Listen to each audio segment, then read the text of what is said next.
আমি রাজ্য সরকারি কর্মচারীদের কাছে অনুরোধ জানাবো, তাদের হয়ে আমি মামলা করেছি দীর্ঘদিন, তাদের কাছে আমি আপনাদের মাধ্যমে অনুরোধ জানাবো যে ভোটটা কিন্তু আপনারা সঠিকভাবে করাবেন, আইন মেনে ভোট করাবেন এবং ভোট লুট তৃণমূল দলটাকে করতে দেবেন না। আপনাদের পয়সা মেরে আজকে তারা যা খুশি করে বেড়াবে, এটা চলতে পারেন। আমরা সোজাসুজি যদি দেখা যায় যে সন্তোষজনক উত্তর পেলাম না, আমরা সোজাসুজি সুপ্রিম কোর্টে আদালত অবমাননার মামলা। সে মমতা ব্যানার্জি যতই বলুন বিচারাধীন বিষয় এখন তিনি এড়িয়ে যেতে চাইবেন, আমরা এড়াতে দেবো। কর্মচারী সমাজের কাছে আরেকটা অনুরোধ করব, আপনারা জেগে ফলস ভোট কেউ দিতে আসছে, মাথা দেবেন। আদালত অবমাননার মামলায় বিরাট বড় পানিশমেন্ট, তাদের জেল হতে পারে, আদালত অবমাননার মামলায় তাদের চাকরি চলে যেতে পারে। ভারতবর্ষের সুপ্রিম কোর্টের প্রচুর ক্ষমতা, মুখ্যমন্ত্রীর অত ক্ষমতা নেই। যদি সঠিকভাবে লড়াইয়ে নামতে পারেন তাহলে 7 দিন সময় লাগবে না বকেয়া দিয়ে বার করতে।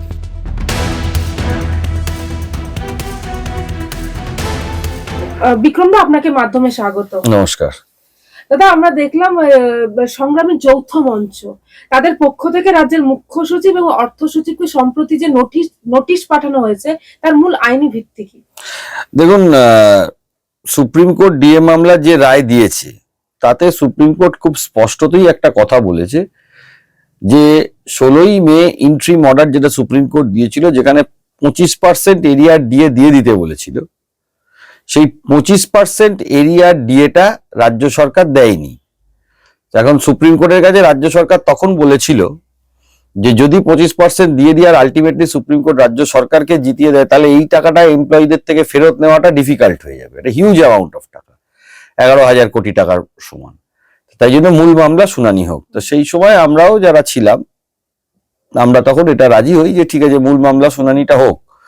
যেহেতু মূল মামলা শুনানিটা কমপ্লিট হয়ে গেছে এবং 5ই ফেব্রুয়ারি এর জাজমেন্ট এসে গেছে 2026-এ, সেই জন্য সুপ্রিম কোর্ট বলেছে যে 25% বকেয়া ডিএ এর যে 25% সেটা ইমিডিয়েট রিলিজ করতে হবে, ইন্ট্রিম অর্ডারে যেটা ছিল।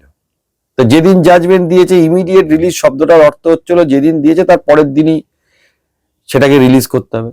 আমরা কি দেখলাম? আমরা দেখলাম রাজ্য সরকারের পক্ষে তো কোনো সদিচ্ছা নেই, উল্টে মুখ্যমন্ত্রী মমতা বন্দ্যোপাধ্যায় তিনি এটা না দেওয়ার জন্য একদম অগ্রিম ভূমিকায় নেমে পড়েছেন। তিনি কি বলছেন? তিনি বলছেন সুপ্রিম কোর্ট যে কমিটি করেছে সেখানে পশ্চিমবঙ্গ সরকারের কোনো প্রতিনিধি নেই, একবার বললেন। তারপরে বললেন যে রায় পাইনি। তারপরে তিনি বললেন যে বিচারাধীন বিষয়, জাজমেন্ট হয়ে গেছে, তিনি বিচারাধীন বিষয় মানে তা কি বোঝাতে চাইছেন? আমরা সেই জন্য চিফ সেক্রেটারি এবং ফাইন্যান্স সেক্রেটারিকে কন্টেম্পট অফ কোর্ট, আদালত অবমাননা, এই 25%টাকে দেওয়ানোর জন্য আমরা নোটিশ করেছি।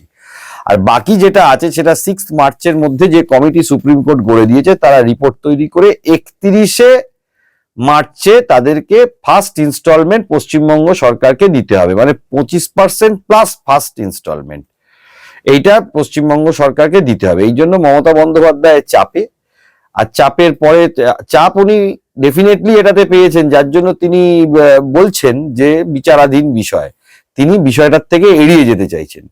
যারা কর্মচারী পশ্চিমবাংলায় আছে তারা এটাতে ছাড়তে চাইছে না, তারা এটা লড়বে এবং তারা বারও করবে। সেটা আইনি লড়াই বলুন আর সেটা মাঠে নেমে লড়াই বলুন, দুটোতেই তারা প্রস্তুত। বিশেষ করে সংগ্রামী যৌথ মঞ্চ দুটোতেই প্রস্তুত, সেই লড়াই আমাদের চলবে। দাদা, এই যে বারবার আদালতের নির্দেশ থাকা সত্ত্বেও ডিএ মেটানো হচ্ছে না, এই নোটিশ কি সরাসরি কন্টেম্পট কোর্ট বা আদালত অবমাননার শামিল বলে? এটা তো আদালত অবমাননার শামিল বলেই আমরা আদালত অবমাননারই নোটিশ দিয়েছি। তাদের একটা নির্দিষ্ট সময় আমরা বেঁধে দিয়েছি, সেই সময়ের মধ্যে যদি না হয় সোজাসুজি আমরা সুপ্রিম কোর্টে আদালত অবমাননারই মামলা করব। রাজ্য সরকারের পক্ষ থেকে বারবার আর্থিক সংকটের কথা বলা হচ্ছে, সেক্ষেত্রে আর্থিক সংকট কি ডিএ না দেওয়ার আইনত বৈধ কারণ হতে পারে? দাদা দেখুন, এটা সম্পূর্ণ বাজে কথা। রাজ্যের এই ডিএ দেওয়ার জন্য কোনো আর্থিক সংকটের মধ্যে রাজ্য নেই। এই টাকাগুলো বিভিন্ন খাতে ব্যবহৃত হচ্ছে, বিশেষ করে পিসি ভাইপো চুরি করছে, চুরি করে তাদের সবকিছু হচ্ছে। আর যারা যারা রাজ্য সরকারের যে কর্মসূচি, যেমন ধরুন দুয়ারে সরকার, রাজ্য সরকারের যে কর্মসূচিগুলো যারা যারা কষ্ট করে মানুষের কাছে নিয়ে যাচ্ছেন, তাদেরকে বঞ্চিত করাটা রাজ্য সরকারের উচিত নয়। এটাও মনে রাখতে হবে, এই রাজ্য সরকারি কর্মচারীদের উপরে ভোট নির্ভর করে আছে। আমি রাজ্য সরকারি কর্মচারীদের কাছে অনুরোধ জানাবো, তাদের হয়ে আমি মামলা করেছি দীর্ঘদিন, তাদের কাছে আমি আপনাদের মাধ্যমে অনুরোধ জানাবো যে ভোটটা কিন্তু আপনারা সঠিকভাবে করাবেন, আইন মেনে ভোট করাবেন এবং ভোট লুট তৃণমূল দলটাকে করতে দেবেন না।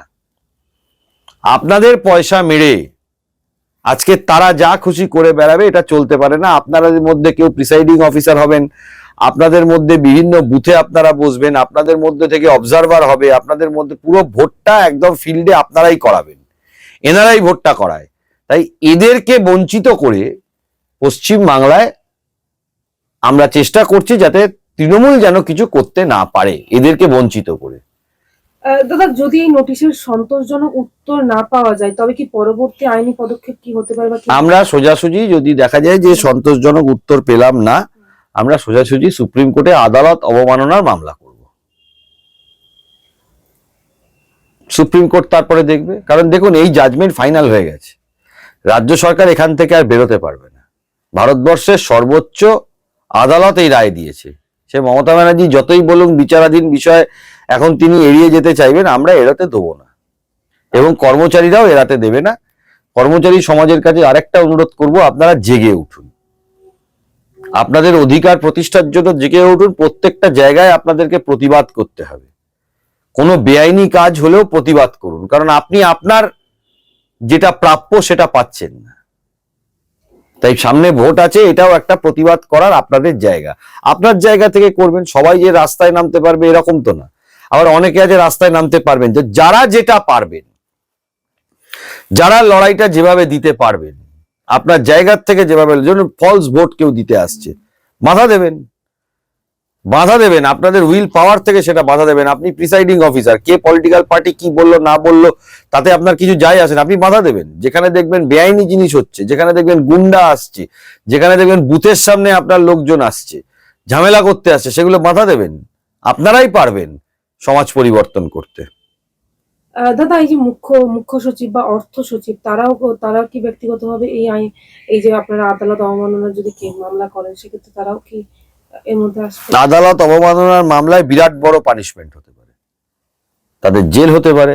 আদালত অবমাননার মামলায় তাদের চাকরি চলে যেতে পারে, অনেক কিছু হতে পারে। আদালত, সুপ্রিম কোর্ট অবমাননার মামলা, যদি সুপ্রিম কোর্ট মনে করে যে এখানে অবমাননা হয়েছে, তাহলে সুপ্রিম কোর্ট অনেক কিছু করতে পারে। ভারতবর্ষের সুপ্রিম কোর্টের প্রচুর ক্ষমতা, মুখ্যমন্ত্রীর অত ক্ষমতা নেই। দাদা, এই যে বকেয়া দিয়ে নিয়ে রাজ্য সরকারি কর্মচারীরা দীর্ঘদিন ধরে লড়াই করছেন, এই আইনি যে লড়াই, এর শেষ কোথায় বলে আপনি মনে করেন? আমার ব্যক্তিগতভাবে মনে হয় যে আইনি লড়াই, আইনি অধিকার প্রতিষ্ঠা পেয়ে গেছে সুপ্রিম কোর্টের রায়ে। এখন যেটা বাকি আছে সেটা হচ্ছিল কার্যকরিতা, যে টাকাটা হাতে পেতে হবে। সেটার জন্য যেমন কর্মচারীদের জাগরণ প্রয়োজন, সেরকম আইনি লড়াইটাও প্রয়োজন। প্রত্যেক কর্মচারীকে তাদের নিজেদের অধিকার প্রতিষ্ঠা করার জন্য ঘুমিয়ে থাকলে চলবে না, তাদেরও লড়াইটা দিতে হবে। এটা সংঘবদ্ধ কর্মচারী সমাজের প্রত্যেকটা মানুষকে পার্টিসিপেট করতে হবে, তবে তারা পারবে। এই যে ধরুন যারা কন্ট্রাকচুয়াল, যাদের বেতন কম, তাদেরকে প্রত্যেকটা মানুষকে লড়াই করতে হবে সমকাজে সমবেতনের জন্য। একা শুধু আপনি একজন দুজন মামলা করলেন লড়াই কবে? কারণ আদালতে দেখুন একটা জিনিস আছে কি, আদালত যে প্রক্রিয়া, সেই প্রক্রিয়াতে আমরা কোনো অভিযোগ আনলাম, এটা তো ঠিক যে আদালত অপরপক্ষকে না শুনে কোনো রায় দিতে পারবে না। এই যে ধরুন কন্টেম্প্ট, আমরা কন্টেম্প্ট করলেও তো অপরপক্ষকে শুনতে হবে, না শুনে তো আদালত, কোনো আদালতই সারা বিশ্বের আদালত ব্যবস্থায় এটা সম্ভব না। আদালতকে দুপক্ষকে শুনে তারপরে রায় দিতে হয়, এটাই সিস্টেম। তাই জন্য আপনার অধিকারকে প্রতিষ্ঠা করার জন্য আপনাকে জেগে উঠতে হবে, আপনাকে লড়াইয়ে নামতে হবে। যদি সঠিকভাবে লড়াইয়ে নামতে পারেন তাহলে 7 দিন সময় লাগবে না বকেয়া দিয়ে বার করতে।